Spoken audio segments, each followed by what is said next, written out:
पूरा देश में एक नारा गूंजे छे ना, पूरा देश में एक नारा गूंजे छे नाम। काम काज सब छोड़ी कहे, काम काज सब छोड़ी कहे जय जय श्री राम।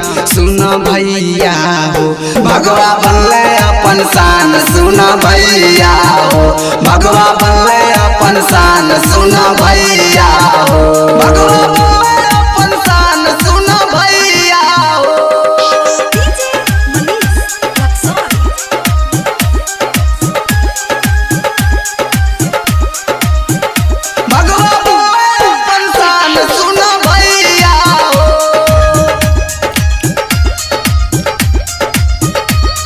अयोध्या में अब बनते मंदिर बढ़ाई देते शान, अयोध्या में अब बनते मंदिर बढ़ाई देते शान।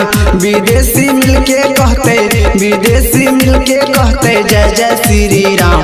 सुन भैया हो भगवा बनले अपन शान, सुन भैया हो भगवा बनले अपन शान, सुन भैया हो भगवा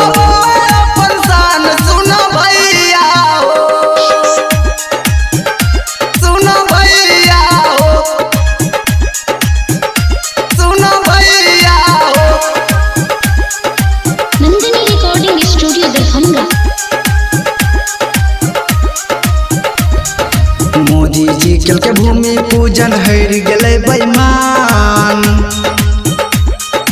मोदी जी कल के भूमि पूजन हर गले बेईमान। घरे घरे सुमरई मोदी जी, घरे घरे सुमरई मोदी जी, जत से सब नाम। सुन भैया हो भगवा बनले अपन शान, सुन भैया हो भगवा बनले अपन शान, सुन भैया हो भगवा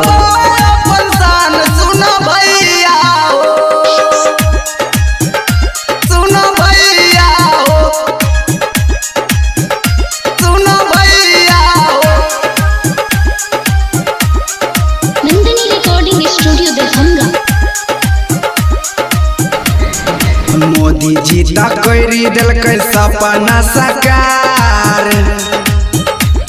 मोदी जी तक करी दिलकै सपना साकार। राइटर विक्रम रोहित प्रेमी, राइटर विक्रम रोहित प्रेमी जिए सरकार। कहे भैया हो चुन चुन करे नमस्कार, सुन भैया भगवा बनले